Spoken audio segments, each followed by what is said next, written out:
तो दोस्तों आपने बिल्कुल सही वीडियो पे क्लिक किया है। इस वीडियो पे दोस्तों हम क्लास 11 केमिस्ट्री चैप्टर नंबर 4 रासायनिक आबंधन तथा आणविक संरचना दोस्तों मोस्ट इंपॉर्टेंट चैप्टर। जी हाँ, क्लास 11 की स्टार्टिंग से दोस्तों 5-6 चैप्टर बहुत ही इंपॉर्टेंट है, जिनमें से ये चैप्टर नंबर 4 रासायनिक आबंधन तथा आणविक संरचना को दोस्तों क्लासेस स्टार्ट हो गई है इस चैप्टर की, जिसमें हम फुल चैप्टर कवर करेंगे। आपका हर एक चीज दोस्तों हम आपको बताएंगे। जितने सारे कॉन्सेप्ट है दोस्तों, उन सभी कॉन्सेप्ट को दोस्तों हम आपको सिखाएंगे बिल्कुल आसानी से। जितने सारे कॉन्सेप्ट अभी आपको इस चैप्टर में हार्ड लग रहे थे ना, आज की इस वीडियो से दोस्तों सभी कॉन्सेप्ट इस चैप्टर के आपके बिल्कुल आसान होते जाएंगे। आपको पता है कि हर चैप्टर जब स्टार्ट होता है तो उसके लास्ट में आपको एमसीक्यू आते हैं, जिससे दोस्तों अगर आपका कुछ रह भी गया हो 1-2 नंबर का, वो भी आपका क्लियर हो जाए और आप दोस्तों 100 आउट ऑफ 100 दोस्तों केमिस्ट्री में अचीव करो। पहला वीडियो है दोस्तों रासायनिक आबंध क्या होता है, इसे पढ़ेंगे, एवं आयनिक बंध क्या होता है, इसके लक्षण क्या होते हैं, एवं चालक ऊर्जा यानी कि लैटिस एनर्जी।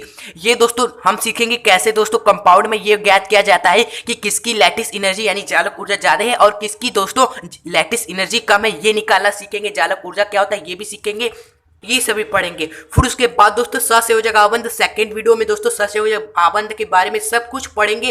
फॉर्मूला ऑफ इसका होता है चुटकियों में पढ़ेंगे। फिर उसके बाद धीरे धीरे दोस्तों 4 या 3 वीडियो में दोस्तों ये चैप्टर का पूरा फिनिश कर दिया जाएगा। तो दोस्तों वीडियो को अगर आपने अभी तक लाइक नहीं किया, आप लाइक जरूर कर दें, क्योंकि चैनल पर नए हो तो आपको पता है सब्सक्राइब कर लीजिएगा। तो चलिए वीडियो को स्टार्ट करते हैं और इस टॉपिक को आज क्लियर कर देते हैं।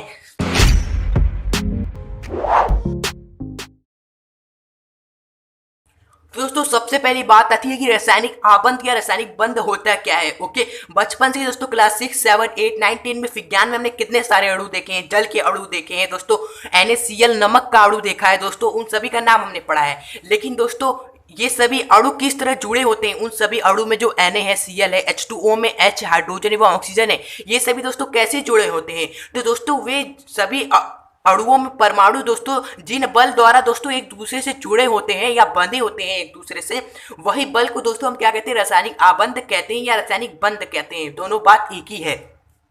तो आप समझ गए होंगे कि कोई भी अणु हम ले लेते हैं, जैसे H2O हम ले लिया है। ओके, तो इसमें 2 परमाणु है, एक हाइड्रोजन है दोस्तों, एक हमारा क्या है, ऑक्सीजन है। तो हाइड्रोजन के 2 अणु है, तो एक हाइड्रोजन यहाँ पे। ये दोस्तों हाइड्रोजन के अणु जल के दोस्तों जिस बल द्वारा जुड़े हैं, जिस बल द्वारा ये हाइड्रोजन ऑक्सीजन एक दूसरे से जुड़े हैं दोस्तों, उसी बल को दोस्तों हमने क्या नाम दे दिया, रासायनिक आबंधन का नाम दे दिया।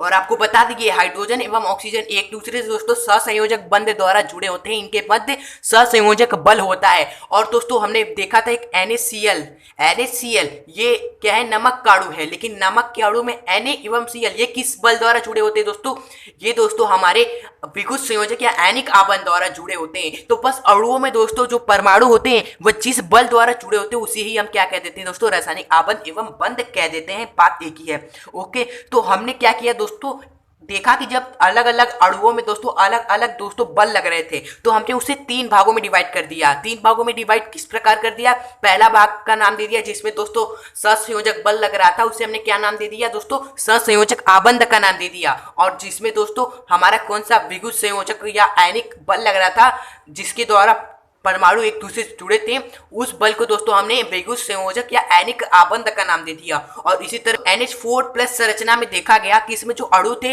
वह दोस्तों उप सहसंयोजक बल द्वारा क्या थे, एक दूसरे से बने थे। तो दोस्तों यहाँ पर एक और बंध हमने नाम दे दिया उसे, जी हाँ, उप सहसंयोजक बंध नाम दे दिया। तो दोस्तों ये 3 बंध को हम बारी बारी से पढ़ेंगे, जो भी दोस्तों NCERT में सब कुछ यहाँ पर आपको बताया जाएगा, कुछ भी नहीं छूटेगा, चिंता मत करिए। तो सबसे पहला बंध हमारा यही है, आबंध कह लो या बंध, विद्युत संयोजक या आयनिक बंध। दोस्तों इसका एक और नाम है, जी हाँ, इसका एक और नाम है दोस्तों, इसे ध्रुवीय आबंध। ये तो 2 नाम से और जाना जाता है आयनिक आबंध को। किस नाम से, विद्युत संयोजक, दूसर का ध्रुवीय आबंध। इन 2 नाम से आयनिक बंध को और जाना जाता है। इसलिए बता दिया कि अगर आपको आयनिक बंध किसी और नाम से दे दिया जाए इसमें से, तो भी आप कंफ्यूज ना हो, दोनों का मतलब क्या है, आयनिक बंध ही है। ओके, तो आइए समझ लेते हैं कि आयनिक बंध या विद्युत संयोजक या ध्रुवीय आबंध दोस्तों हमारा होता क्या है।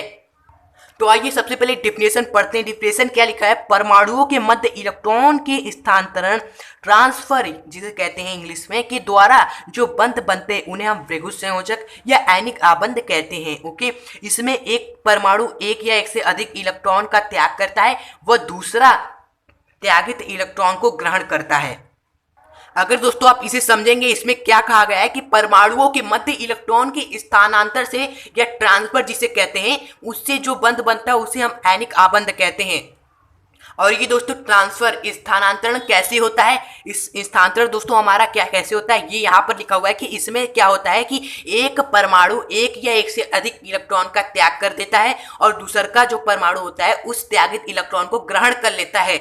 जैसा कि आयनिक बंध का एक उदाहरण है दोस्तों, अभी भी हमने मेंशन किया, आपके घर में जो पाया जाता है NaCl, यही हमारा क्या है दोस्तों आयनिक बंध है। क्यों? क्योंकि दोस्तों इसमें दोस्तों एक जो परमाणु होता है Na, एक परमाणु जो होता है Cl, ये दोस्तों क्या होते हैं कि एक परमाणु Na क्या करता है कि अपना एक इलेक्ट्रॉन क्या कर देता है, त्याग देता है, और दूसर का जो परमाणु होता है Cl, ये उस त्यागित जो ये त्याग देता है दोस्तों उसे ग्रहण कर लेता है। अब ये दोस्तों आप सोचेंगे कि क्यों त्याग देता है इलेक्ट्रॉन, इसका मतलब क्या है, क्यों त्यागा, कुछ तो कारण होगा जिससे Na ने एक इलेक्ट्रॉन त्याग दिया। तो Na का जब आप लुईस संरचना बनाएंगे, ओके, Na का लुईस संरचना बनाएंगे तो लुईस संरचना में किसे हम दिखाते हैं, बाहर बृहत्तम कोश में इलेक्ट्रॉनों की संख्या को दिखाते हैं। तो Na का अगर आप इलेक्ट्रॉनिक विन्यास लिखेंगे दोस्तों सोडियम का, तो 1s2 2s2 2p6 एवं 3s1 होता है। तो बाहरी कक्षा हमारी 3 है, तो 3 में कितने इलेक्ट्रॉन है, एक ही है, तो यहाँ पर हम किस एक इलेक्ट्रॉन दिखा देंगे इस तरह, ओके।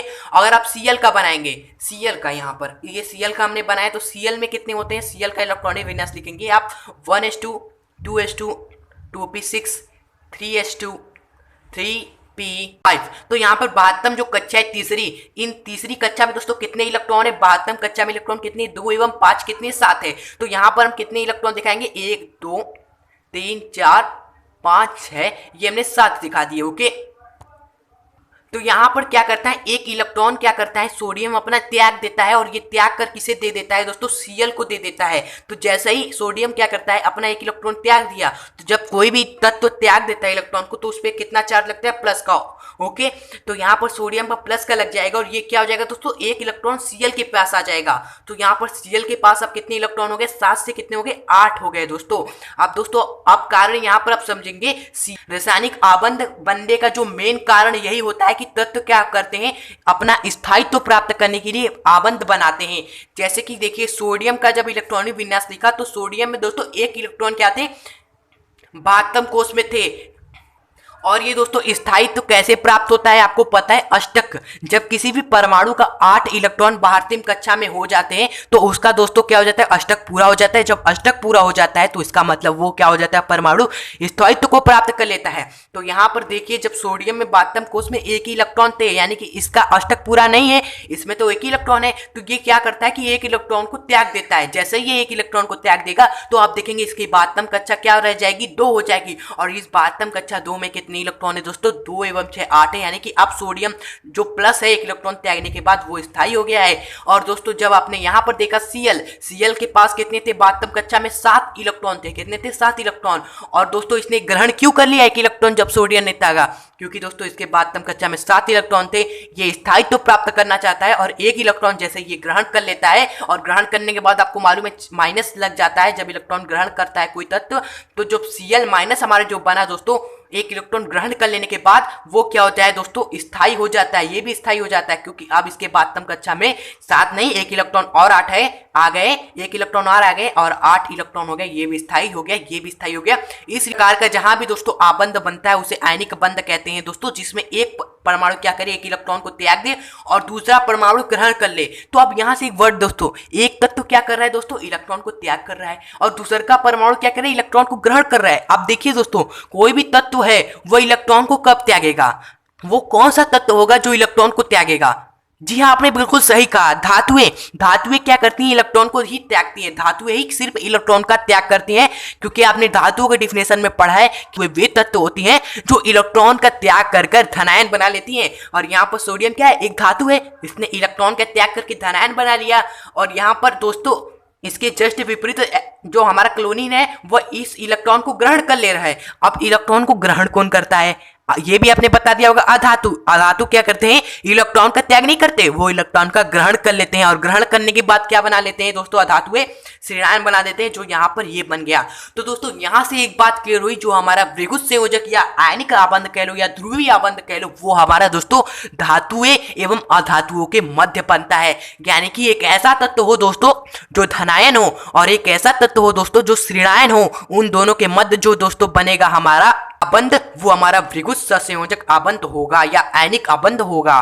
तो NaCl का यहाँ पर हम उदाहरण लिखेंगे दोस्तों कि Na में क्या हुआ, Na ने दोस्तों एक इलेक्ट्रॉन का त्याग कर दिया। तो जैसे ही Na ने एक इलेक्ट्रॉन का त्याग कर दिया तो इसमें प्लस का चार्ज लग गया, एक इलेक्ट्रॉन निकल गया और इसी एक इलेक्ट्रॉन को दोस्तों हमारा Cl ने क्या कर दिया, ग्रहण कर लिया। तो जैसे ही ये ग्रहण करेगा तो आप सभी को पता है इसमें माइनस का चार्ज लग जाएगा। और यही दोस्तों जब Na प्लस एवं Cl माइनस दोस्तों जुड़ जाते हैं तो बन क्या जाता है हमारा NaCl नमक का एक अणु। आयनिक यौगिकों के ऐसे कई सारे उदाहरण हैं दोस्तों। हमने आपको क्या बताया, आयनिक यौगिकों में एक धातु होता है, एक अधातु होता है। तो एक धातु ले लेते हैं दोस्तों, वो धातु कौन सा है, Mg ले लेते हैं, Mg भी हमारा धातु है। और इसी अधातु को ले लेते हैं दोस्तों Cl। तो Mg एवं Cl के मध्य जो बनता है वो हमारा MgCl2 बनता है, आयनिक आबंध। तो ये भी दोस्तों क्या है दोस्तों, आयनिक आबंध का उदाहरण है। इसका अगर हम संरचना बनाएंगे दोस्तों जिस तरह हमने Na का बनाया था, तो यहाँ पर होगा क्या, जो Mg होगा और यहाँ पर एक 2 Cl है, यहाँ पर Cl क्या है, 2 है, तो ये 2 Cl हमने यहाँ पर लगा दिया। Mg का दोस्तों अगर आप इलेक्ट्रॉनिक विन्यास लिखेंगे Mg, तो Mg का 1s2 2s2 2p6 एवं 3s2। तो आप देख रहे हो कि इसके पास अष्टक पूरा नहीं हुआ है। अष्टक पूरा कब होगा, जब ये क्या करेगा, 2 इलेक्ट्रॉन का त्याग कर देगा, क्योंकि इसके बातम कक्षा में 2 इलेक्ट्रॉन का जब ये त्याग कर देगा तो बचेगा क्या, दूसरी कक्षा, और दूसरी कक्षा में ऑलरेडी 8 इलेक्ट्रॉन है। तो ये क्या करेगा, 2 इलेक्ट्रॉन का त्याग कर देगा। और आपको पता है क्लोरीन का भी निकाला था, इसमें कितने होते हैं, बातम कक्षा में 7 इलेक्ट्रॉन होते हैं। और इसे दोस्तों अष्टक पूरा करने के लिए 1 इलेक्ट्रॉन दोस्तों चाहिए। अष्टक पूरा हो जाएगा तो ये स्थायित्व प्राप्त कर लेगा। तो इसे भी 1 इलेक्ट्रॉन चाहिए, इसे भी 1 इलेक्ट्रॉन चाहिए। Mg कितना दे रहा है, ये 2 दे सकते हैं इलेक्ट्रॉन, यानी कि Mg का 1 इलेक्ट्रॉन इस वाले क्लोरीन के पास चला जाएगा और Mg का ये इलेक्ट्रॉन दोस्तों इस वाले क्लोरीन के पास चला जाएगा। तो ये 2 इलेक्ट्रॉन का ध्यान कर दिया, एक इसको किया, किसको किया, 2 किया। तो Mg पे जो चार्ज आएगा वो हमारा प्लस का 2 होगा। और दोस्तों हमारा जो Cl है, इस Cl ने 1 इलेक्ट्रॉन ग्रहण किया, तो इस Cl पे दोस्तों हमारा क्या हो जाएगा, माइनस का चार्ज आएगा 1। और इसके जो इलेक्ट्रॉन हो गए कितने, 8 हो गए, पहले 7 थे, आप 1 इलेक्ट्रॉन लेने के बाद 8 हो गए।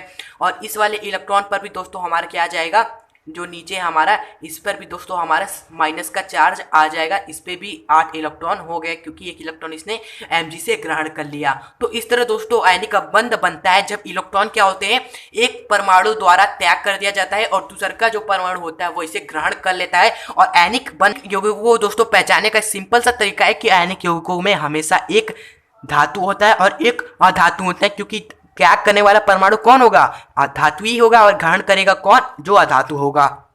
या आप इस तरह भी कर सकते हैं कि धातुएं क्या होती हैं, धनायन बनाती हैं। तो एक तत्व तो ऐसा होना चाहिए जो धनायन बनाए, तो ऐसा होना चाहिए जो ज्यादा धनायन बनाए, एवं प्लस एक ऐसा तत्व तो होना चाहिए जो दोस्तों ज्यादा ऋणायन बनाए, क्योंकि अधातु ऋणायन बनाती है। ओके, तो इन दोनों तत्व अगर होंगे तो हमारा दोस्तों आयनिक आबंध बनेगा, और आयनिक जहां आबंध बनेगा दोस्तों उसे ही आयनिक यौगिक कहेंगे। तो यहाँ पर इसे भी देख लेते हैं कि आयनिक बंध है तो सिंपली वो कौन सा यौगिक होगा, हमारा आयनिक यौगिक ही होगा। और आयनिक यौगिक को इन सारे नामों से भी जाना जाता है, ये हमने लिखा हुआ है। और दोस्तों सबसे इंपॉर्टेंट पॉइंट दोस्तों अब हम आपको बताने वाले हैं, जी हाँ, जिस पॉइंट से दोस्तों डायरेक्ट आपके क्वेश्चन पूछा जा सकता है एग्जाम में कि सबसे सरलता से बनने वाला आयनिक यौगिक कौन सा होता है। ऐसा कौन सा आयनिक यौगिक है जो बिल्कुल आसानी से बन जाता है, हमें कोई जबरदस्ती करनी नहीं पड़ती, बिल्कुल आसानी से बन जाता है, कोई दिक्कत नहीं होता है।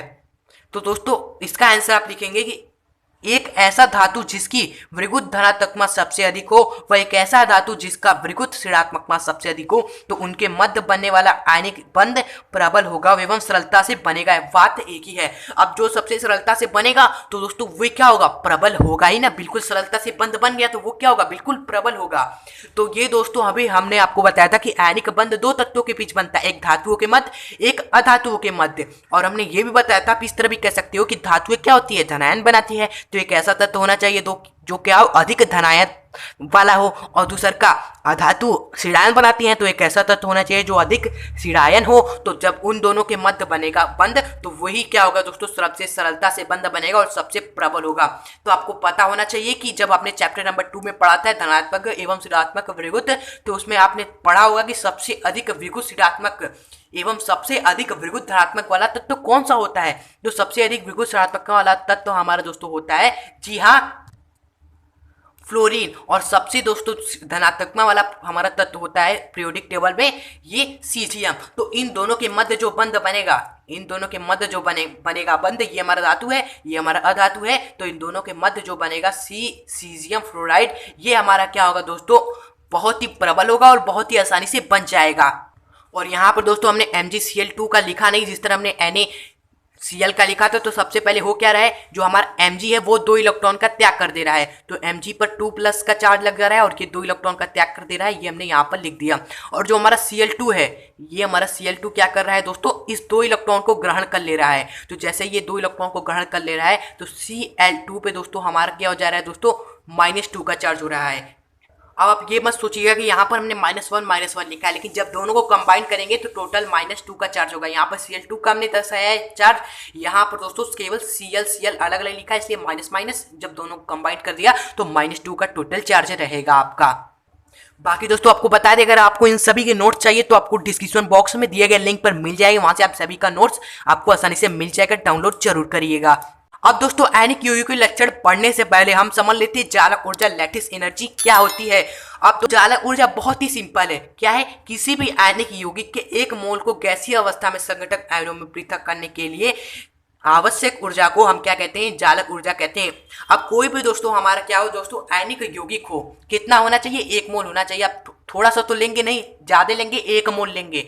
हमारा जो आयनिक यौगिक है, मान लीजिए NaCl, ओके, ये हमारा आयनिक यौगिक है, ये कितना है दोस्तों, 1 मोल है, ओके। 1 मोल NaCl हमारा आयनिक कंपाउंड है और किस अवस्था में होना चाहिए, गैसीय अवस्था में। तो ये किस अवस्था में है, गैसीय अवस्था में है, ओके। तो बस दोस्तों अगर आपने इतना कर लिया तो बस थोड़ा सा और बचा है कि इस प्रकार जो आपका NaCl है 1 मोल गैसीय अवस्था में, तो इसके संघटक आयनों में इसे पृथक करने के लिए दोस्तों जितनी ऊर्जा लगेगी उसे ही जालक ऊर्जा कहते हैं। जी हाँ, अगर हमें दोस्तों ये NaCl में दोस्तों Na एवं Cl इस दोनों को दोस्तों तोड़ देना है, हमें पता है ये NaCl कैसे बना है, Na+ जुड़ा है NaCl- से, तो भी ये हमारा क्या बना है, NaCl बना है। तो हमें क्या करना है, इस NaCl को क्या करना है, इस दोनों संघटक का मतलब ये होता है कि तोड़ देना है, इन दोनों संघटक आयनों में तोड़ देना है हमें। और ये ऐसे ही नहीं टूटेगा, इसको तोड़ने के लिए हमें कुछ तो ऊर्जा देनी पड़ेगी। जो भी ऊर्जा दोस्तों हमें देनी पड़ती है इस गैसीय अवस्था में 1 मोल आयनिक यौगिकों के तत्वों एवं परमाणुओं को आयनों के रूप में तोड़ने में दोस्तों, उसी ही ऊर्जा को हम क्या कहते हैं, जालक ऊर्जा कहते हैं। और यहाँ पर हमने साफ साफ लिखा है कि NaCl की जालक ऊर्जा 778 किलो जूल प्रति मोल होती है, यानी कि 1 मोल NaCl गैसीय अवस्था में है। तत्वों या परमाणुओं को दोस्तों जिससे वो बना है उसे दोस्तों पृथक करने के लिए जो आवश्यक ऊर्जा लगी है वो कितनी है, 778 है। और सिंपली आपको पता है जो हमारा आयनिक यौगिक होता है वो धनायन एवं ऋणायन से मिलकर बना होता है। तो दोस्तों वो हमारा किस प्रकार वियोजित होगा, जब वियोजित होगा तो आयनों में ही टूटेगा, जैसा कि यहाँ पर टूटा है NaCl Na+ में एवं Cl- में। और इसको तोड़ने में जो ऊर्जा लगी है 778 किलो जूल प्रति मोल है, ओके। अब दोस्तों हम देखेंगे कि लैटिस एनर्जी किस पर निर्भर करती है। अगर हम आपके दे दें कि 2-3 कंपाउंड है, बताइए इन दोनों कंपाउंड या तीनों कंपाउंड में से कौन सबसे अधिक लैटिस एनर्जी रखता है, यानी कि किसको सबसे अधिक ऊर्जा देनी पड़ेगी 2 आयनों में तोड़ने के लिए, उसे कितनी हमें लगेगी। तो ये हम कैसे बताएंगे, तो लैटिस एनर्जी दोस्तों हमारी डायरेक्टली प्रोपोर्शनल होती है पॉजिटिव या माइनस चार्ज की, ओके। कोई भी दोस्तों यौगिक है उसमें दोस्तों आपको पॉजिटिव और माइनस चार्ज देख लेना है। जिस पे दोस्तों पॉजिटिव सबसे ज़्यादा होगा उसकी लैटिस एनर्जी सबसे ज़्यादा होगी, या जिस पे माइनस का चार्ज सबसे ज़्यादा होगा उसकी लैटिस एनर्जी सबसे ज़्यादा होगी। जैसे यहाँ NaCl में Na पे कितना चार्ज है, प्लस का चार्ज है, ओके। और कंपाउंड ले लिया MgCl2, तो यहाँ पर आप देखेंगे कि Mg का जो दोस्तों चार्ज होता है प्लस का 2 होता है, तो यहाँ पर दोस्तों चार्ज बढ़ गया। यहाँ पर Na पे 1 प्लस है, यहाँ पर Mg पे प्लस का 2 चार्ज है, तो यहाँ पर दोस्तों हमारा क्या है दोस्तों, MgCl2 का दोस्तों लैटिस एनर्जी ज्यादा होगा। MgCl2 को दोस्तों तोड़ने की में ज्यादा ऊर्जा देनी पड़ेगी इसके सापेक्ष, NaCl के सापेक्ष। अब आप सोचेंगे कि ये माइनस चार्ज का फंडा तब क्या है दोस्तों, यहाँ पर देखिए NaCl है, यहाँ पर भी Cl है, MgCl है, यहाँ पर भी Cl है। जब दोनों में दोस्तों यही तो ऋणायन होते हैं, यही तो माइनस चार्ज रखते हैं, बाकी जो धातु होते हैं, तत्व होते हैं साइड में जो धनायन बनाते हैं वो पॉजिटिव चार्ज रखते हैं। तो अगर दोस्तों माइनस बनाने वाले तत्व या अधातु क्या हो, सेम हो यौगिक में, तो आपको पॉजिटिव चार्ज देख लेना है। अगर ये दोनों सेम नहीं है, जैसे कि एक कंपाउंड हमने ले लिया क्या, Li3 Li2O, ये भी हमारा क्या है, एनिक कंपाउंड है, क्योंकि यहाँ पर Li जो कि लिथियम हमारा क्या एक धातु है एवं नाइट्रोजन हमारा क्या है दोस्तों अधातु है, तो इनके मध्य जो बंध बना वो हमारा क्या एनिक बंध है। तो सिंपली एनिक बंध में हम पूछेंगे कि इन दोनों कंपाउंड में किसकी चालक ऊर्जा ज्यादा होगी, यानी दोनों कंपाउंड में जो तत्व एवं परमाणु है उसे तोड़ने में किसकी लिए हमें ज्यादा ऊर्जा देनी पड़ेगी, किस कंपाउंड को ज्यादा ऊर्जा देनी पड़ेगी उसके परमाणु एवं तत्वों को पृथक करने के लिए, आयनों में तोड़ने के लिए। तो यहाँ पर हम देखेंगे कि यहाँ पर जो प्लस जो बनाता है चार्ज वो सिंपल सेम है हमारा दोनों में, तो हम क्या देखेंगे यहाँ पर माइनस चार्ज जो बनाता है, यानी कि यहाँ पर जो अधातु है नाइट्रोजन एवं ऑक्सीजन उसका चार्ज आप देखेंगे। तो नाइट्रोजन पे आप देखेंगे जो हमारा प्लस का माइनस का 3 चार्ज होता है, वो ऑक्सीजन पे दोस्तों माइनस का 2 चार्ज होता है। तो अगर माइनस का चार्ज जिसका ज्यादा होगा उसी का लैटिस एनर्जी ज्यादा होगा, तो माइनस का चार्ज किसका ज्यादा है, Na-3 का। तो यही क्या होगा, कंपाउंड हमारा क्या होगा जिसकी लैटिस एनर्जी सबसे ज्यादा होगी। अब आप सोच रहे हो कि ये आपने कैसे बताया, कंपाउंड में जो हमारा परमाणु है उस पर चार्ज कितना है, धातु पे आपने बता दिया माइनस का 3 है, ऑक्सीजन पे बता दिया माइनस का 2 है, यहाँ पर आपने मैग्नीशियम पे बता दिया प्लस का 2 है। ये कैसे आपने बताया, हमें तो नहीं आता बताने।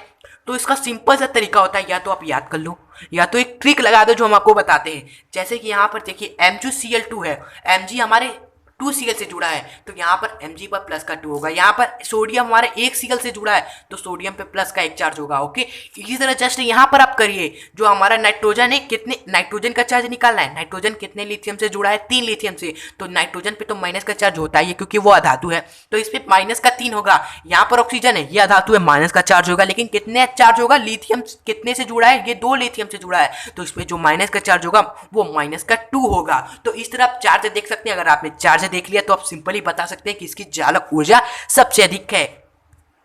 और चालक ऊर्जा को तो आपने समझ लिया क्या होता है, किसी भी आयनिक यौगिकों के एक मोल को गैसीय अवस्था में उसके परमाणु एवं तत्वों को तोड़ने के लिए, उसको आयन में पृथक करने के लिए जो ऊर्जा लगती है वही चालक ऊर्जा होती है। तो दोस्तों अगर आपको वीडियो पसंद आ रही हो तो लाइक जरूर करिएगा हमारे मेहनत के लिए।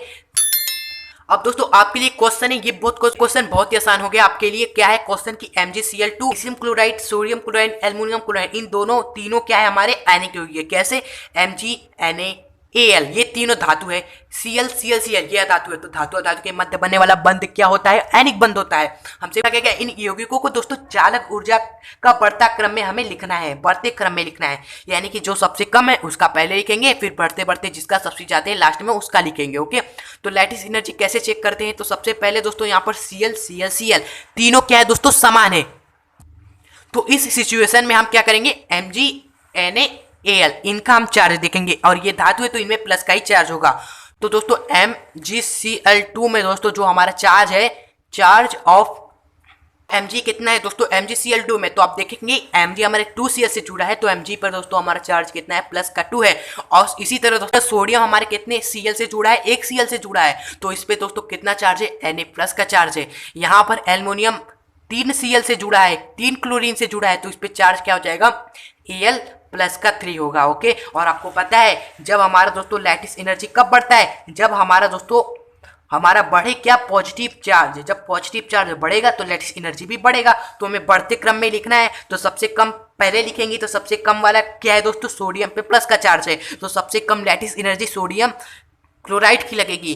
फिर उसके बाद किसका, उसके बाद जो हमारा लगेगा दोस्तों प्लस का 2 जिस पे चार्ज है मैग्नीशियम क्लोराइड पे लगेगा। और सबसे ज्यादा चार्ज हमारा किस पे है दोस्तों, एल्युमिनियम क्लोराइड पे है, यानी कि प्लस का 3 है, तो इस पे सबसे ज्यादा लैटिस एनर्जी लगेगा, चालक ऊर्जा लगेगी। तो MgCl3 का हमारा क्या होगा, लैटिस एनर्जी ज्यादा होगा। तो ये हमने बढ़ते क्रम में लिख दिया, सोडियम का सबसे कम, फिर उससे ज्यादा MgCl2 का, उसके बाद MgCl3 का हो गया। उसके बाद दूसरा हमें लिखना है बढ़ते क्रम में चालक ऊर्जा के, लिथियम 2 Li2O Li3 नाइट्रोजन। तो इसका दोस्तों अभी भी हमने देखा था, इसमें लिथियम हमारा क्या दोनों में सेम है, धातु हमारा सेम है, तो हम चेक करेंगे अधातु में, अधातु पे माइनस का चार्ज होता है, तो यहाँ पर Li2 में दोस्तों ऑक्सीजन का चार्ज देखते हैं। अब हम अधातु का चार्ज देखेंगे तो अधातु पर माइनस का चार्ज होता है। तो ऑक्सीजन हमारे 2Cl से जुड़ा है तो ऑक्सीजन पे माइनस का 2 का। यहाँ पर लिथियम हमारे 3, यहाँ पर नाइट्रोजन 3 लिथियम से जुड़ा है तो यहाँ पर नाइट्रोजन पे माइनस का 3 का चार्ज है। और आपको पता है बढ़ते क्रम में लगाना है तो सबसे कम पहले आएगा, तो सबसे कम हमारा किस पे चार्ज है, माइनस का 2 ऑक्सीजन पे। तो ये लिथियम 2 वो हमारा सबसे पहले, फिर उसके बाद हमारा जो है लिथियम 3 Li3 नाइट्रोजन पर चार्ज माइनस का 3 इससे ज्यादा है तो ये कंपाउंड आ जाएगा। और आपको बता दें इस टाइप के क्वेश्चन आपके एग्जाम में भी आ सकते हैं। और IIT JEE नीट में तो पूछिए मत, भर भर के आते हैं। अगर आप IIT JEE नीट की तैयारी कर रहे हैं तो ये क्वेश्चंस आपके लिए गोल्डन साबित होंगे। तो आइए दोस्तों अब आगे बढ़ते हैं। अब हम समझते हैं आयनिक यौगिकों के लक्षण क्या क्या होते हैं। और आप वीडियो को लाइक नहीं किया है तो लाइक जरूर करिएगा। तो आयनिक यौगिक के लक्षण पहला है हमारा, आयनिक यौगिकों के क्वथनांक व गलनांक अधिक होते हैं। और आपको बता दिया हमने कि आयनिक यौगिक क्या होते हैं, बहुत ही मजबूती से बंधे होते हैं। क्योंकि एक पर दोस्तों जो हमारा बनता एक धातु होता है जो कि सोडियम जैसे कि NaCl देख लीजिए, Na पर प्लस का चार्ज है, Cl पर माइनस का चार्ज है। जब दोस्तों प्लस एवं माइनस जुड़ेंगे तो उनके बीच क्या होगा, अट्रैक्शन होगा, वो एक दूसरे को बांध लेंगे। क्योंकि विपरीत आवेश क्या करते हैं, एक दूसरे को क्या करते हैं, आकर्षित करते हैं, आप सभी को पता है। तो ये दोनों एक दूसरे को आकर्षित करके इतना दोस्तों मजबूती बना लेंगे, एक दूसरे से इतना दोस्तों जुड़ जाएंगे मजबूती से कि उनको गलाना एवं उनका क्वथनांक यानी कि उसको वाष्प में परिवर्तित करना के लिए बहुत ही अधिक तापमान देना पड़ेगा। या आप कह सकती हो कि आयनिक यौगिक के क्वथनांक एवं गलनांक अधिक होते हैं। क्यों? क्योंकि उनके परस्पर जो हमारा विद्युताकर्षण बल होता है, विद्युताकर्षण बल यही होता है कि विपरीत आवेश जब एक दूसरे को आकर्षित करते हैं तो उसे विद्युताकर्षण बल कहते हैं। उनके द्वारा वो बंधे होते हैं और जिसे तोड़ने के लिए हमें अधिक ऊर्जा देनी पड़ती है, अधिक टेम्परेचर देना पड़ता है, इसलिए इनके क्वथनांक एवं गलनांक अधिक होते हैं। और दूसरा का पॉइंट क्या है आयनिक यौगिक के लक्षणों में, कि आयनिक यौगिक जल में विलय होते हैं। अब आयनिक यौगिक हमारा सोडियम क्लोराइड आप देख लीजिए, आप इसे जल में डालेंगे घुल जाएगा, क्योंकि ये नमक होता है तो नमक तो जल में घुलता ही है। तो इससे यह सिद्ध होता है कि नहीं, जो आयनिक यौगिक बनते हैं वो जल में हमारे विलय होते हैं, जिसका उदाहरण NaCl है, उसे जल में डालने पर घुल जाता है। तो ये हमारा दूसरा पॉइंट हो गया। और आपको पता है ये जल में विलय क्यों हो जाता है, क्योंकि जल में ये खुलकर धनायन एवं ऋणायन में वियोजित हो जाता है। हमें पता है NaCl धनायन एवं ऋणायन से ही मिलकर बने होते हैं। तो NaCl को जब हम जल में डालेंगे ये घुल कैसे जाएंगे, जब ये एक दूसरे से अलग हो जाएंगे। तो जब जैसे ये जल में जाते हैं तो एक दूसरे से अलग हो जाते हैं, यानी Na+ एक तरफ, Cl- एक तरफ हो जाता है और जल में पूरी तरह से विलीन हो जाते हैं, गायब हो जाते हैं। ओके, अगर ये एक दूसरे के साथ बंधे ही रहे जल में तो ये घुलेंगे नहीं। जब तक वो अलग नहीं होंगे तब तक कहाँ से वो जल में घुलेंगे। तो ये इसका मतलब क्या है कि वो जल में घुल जाते हैं, अर्थात धनायन एवं ऋणायन में वियोजित हो जाते हैं। ये हो गया दोस्तों दूसरा पॉइंट। तीसरा पॉइंट क्या है, सभी मेन पॉइंट हम आपको लिखवा रहे हैं दोस्तों। ये सभी पॉइंट अगर आप एग्जाम में लिखते हो तो आपके एग्जामिनर पर बहुत ही अच्छा इंप्रेशन बनेगा और आपको फुल मार्क्स मिलेंगे। तीसरा है दोस्तों लक्षण विद्युत संयोजक यौगिक। बात भूलिएगा मत, विद्युत संयोजक यौगिक या आयनिक यौगिक both are same, only name difference. Okay, तो विद्युत संयोजक यौगिक बोलिए या आयनिक यौगिक दोनों ही सेम है। ओके, तो क्या लिखा हुआ है कि विद्युत संयोजक यौगिक अध्रुविक विलायकों जैसे कार्बनिक विलायक में अविलय होते हैं। आपको दोस्तों बता दें दोस्तों, जल हमारा क्या है, एक ध्रुवीय विलायक है। ओके, और दोस्तों जब आयनिक यौगिक ध्रुवीय विलायक में हमारे विलय हो जा रहे हैं तो सिंपल सी बात है, जो हमारे अध्रुविक विलायक है उसमें विलय नहीं होते हैं। ये क्या, आयनिक यौगिक। तो ये हमारा तीसरा लक्षण है दोस्तों आयनिक यौगिकों, या इन्हें आप गुण भी कह सकते हो। उसके बाद है दोस्तों चौथा पॉइंट की चौथा लक्षण या गुण है इनका दोस्तों कि आयनित हो जाने के कारण गलित या विगलित की अवस्था में विद्युत संयोजक यौगिक विद्युत के सुचालक होते हैं। आयनित का मतलब क्या है कि आयनों में टूट जाना। अब ये आयन में कब टूटते हैं, जब इसे जल में घोला जाता है, यानी कि जब हम आयनिक यौगिकों को जल में घोल देते हैं और वो आयनों में विभक्त हो जाते हैं। और आयनों में विभक्त हो जाने का मतलब ये है कि वो आयनित हो जाते हैं। तो आयनित हो जाने के कारण या आयनित हो जाने के दोस्तों यहाँ पर आप लिख सकते हो या बाद, दोनों लिख सकते हो। आयनिक हो जाने के कारण या आयनिक हो जाने के बाद गलित यानी कि जब उसमें गल जाते हैं, पूरी तरह से खुल जाते हैं, तो उस अवस्था में वो क्या करते हैं, विद्युत यानी विद्युत का उस समय चालन करते हैं। और आपको पता है जो हमारा इलेक्ट्रिसिटी होता है, आई हमारा दोस्तों किस दोस्तों कब फ्लो करता है, वो हमारा तभी फ्लो करता है जब हमारा इलेक्ट्रॉन होता है। वो दो चीजों से फ्लो होता है, एक हमारा इलेक्ट्रॉन विद्युत को फ्लो करता है और एक हमारा दोस्तों चार्ज फ्लो करता है। चार्ज हमारा क्या करता है, विद्युत को फ्लो करता है और एक इलेक्ट्रॉन फ्लो करता है विद्युत धारा को। और यहाँ पर दोस्तों हो क्या रहा है, हमारा चार्ज के कारण ही विद्युत धारा का फ्लो हो रहा है, क्योंकि आप देख रहे हो कि जब आयनित हो गए तो ये दो चार्ज में बट गए, एक Na+ में एक Cl- में। अब जब चार्ज में टूट गए तो फिर उसके बाद जब हम इसे करंट फ्लो करेंगे, जिस यौगिक में ये टूटे हैं उसमें हम जब करंट डालेंगे तो यही चार्ज हमारे क्या करेंगे, उसमें विद्युत का चालन करेंगे या विद्युत के सुचालक हो जाएंगे। ओके, फिर पांचवा पॉइंट है दोस्तों, आयनिक यौगिक को ठोस अवस्था में पाए जाते हैं। जैसा कि आपको पता है NaCl आपके घर में खुद है, आप देखते होंगे वो बिल्कुल ठोस अवस्था में, गैस अवस्था में नहीं होता है, ना ही द्रव अवस्था में होता है। उसे तो द्रव हम तब होता है जब हम उसे जल में घोल देते हैं। ओके, तो वो हमारे किस अवस्था में दोस्तों पाए जाते हैं, ठोस अवस्था में ही पाए जाते हैं। जैसे NaCl नमक हो गया, बेकिंग सोडा भी आयनिक यौगिक होता है, आपके घर में होगा, किचन में रसोई में होगा, वो भी हमारा किस में पाया जाता है, ठोस अवस्था में पाया जाता है। तो ये हो गया दोस्तों आयनिक यौगिकों के गुण या लक्षण। तो दोस्तों आयनिक यौगिकों के बारे में दोस्तों जितना सब हमने आपसे कहा वो सभी पढ़ लिया। उसके बाद दोस्तों लास्ट में हम कर लेते हैं प्रैक्टिस, जो जो हमने पढ़ा सबकी प्रैक्टिस करेंगे जिससे आपको सब कुछ याद रहे। तो सबसे पहला दोस्तों प्रैक्टिस नंबर में क्वेश्चन 1 है कि हमें ऑर्डर बताना है लैटिस एनर्जी का। कैसा ऑर्डर रहेगा, बढ़ता क्रम में बताना है। तो लैटिस एनर्जी में हमने पढ़ा है कि पॉजिटिव चार्ज बढ़ेगा तो लैटिस एनर्जी भी बढ़ेगा, नेगेटिव चार्ज बढ़ेगा तो लैटिस एनर्जी तब भी बढ़ेगा। तो यहाँ पर Cl तीनों कंपाउंड में Cl हमारा सेम है, तो हम पॉजिटिव चार्ज वाले तत्व यानी कि धातुओं को देखेंगे, उस पर चार्ज हम देखेंगे। तो यहाँ पर आप देखेंगे जो हमारा KCl है, KCl पे दोस्तों के पर कितना चार्ज है दोस्तों, प्लस का चार्ज है। एक क्लोरीन से जुड़ा है तो इस पे 1 प्लस का चार्ज होगा। यहाँ पर दोस्तों मैग्नीशियम पे कितना चार्ज है, ये 2 Cl से जुड़ा है तो ये इस पे प्लस का 2 होगा। ये हमारा एल्युमिनियम दोस्तों 3 Cl से जुड़ा है तो इस पे प्लस का 3 होगा। तो जिस पे चार्ज ज़्यादा होगा उसकी लैटिस एनर्जी सबसे ज़्यादा होगी, यानी कि ये हो जाएगा दोस्तों हमारा बढ़ता क्रम का ऑर्डर, इसका सबसे कम, इसका उससे ज़्यादा, उसका सबसे ज़्यादा। तो यहाँ पर आप लिख देंगे KCl, फिर उसके बाद MgCl2, फिर उसके बाद दोस्तों हमारा AlCl3 का क्रम हो जाएगा। सेकेंड में भी दोस्तों हमें बढ़ता क्रम बता रहे हैं, 2 कंपाउंड है एनिक, इनमें मैं बताना लैटिस एनर्जी का बढ़ता क्रम। तो यहाँ पर देखिए Na यहाँ पर भी है, Na यहाँ पर भी है, तो अब हम माइनस चार्ज वाले यानी अधातुओं को चेक करेंगे उन पे चार्ज। तो यहाँ पर अधातु O पर दोस्तों माइनस का चार्ज कितना है, ये ऑक्सीजन 2 सोडियम से जुड़ा है तो इस पर माइनस का 2 चार्ज होगा। यहाँ पर फ्लोरीन है अधातु, इस पे चार्ज कितना है, ये फ्लोरीन 1 सोडियम से जुड़ा है तो इस पे चार्ज माइनस का 1 होगा। ओके, तो ये हमने चार्ज पता कर लिया। आप बढ़ता क्रम कैसे डिसाइड करेंगे, जिस पे जितना ज़्यादा होगा दोस्तों चार्ज, वो क्या होगा, सबसे ज़्यादा उसको लगेगी लैटिस एनर्जी या चालक ऊर्जा तोड़ने में। तो सबसे ज़्यादा दोस्तों किसकी होगी, Na2O की होगी, और सबसे कम NaF की होगी। तो NaF हमारा सबसे कम होगा इसका, फिर उसके बाद उससे ज़्यादा किसका होगा, Na2O का होगा। उसके बाद दोस्तों 3 आपसे क्वेश्चन पूछे गए हैं और आपका इसका आंसर हाँ या ना में देना है। सबसे पहला पूछा गया कि आयनिक यौगिक जल जिसे ध्रुवीय विलायक कहते हैं दोस्तों, उसमें दोस्तों विलय होते हैं कि नहीं, ये हमें बताया कि हाँ या ना ये सत्य है कि नहीं। तो हमने आपको बताया कि जो आयनिक यौगिक होते हैं वो जल में विलय होते हैं, यानी कि ध्रुवीय विलायक में विलय होते हैं। जल हमारे एक ध्रुवीय विलायक है, तो इसमें जब आयनिक यौगिक विलय होते हैं तो इसका आंसर हम क्या देंगे, हाँ विलय होते हैं। उसके बाद सेकेंड पूछा गया कि आयनिक यौगिकों के गलनांक व क्वथनांक कम होते हैं।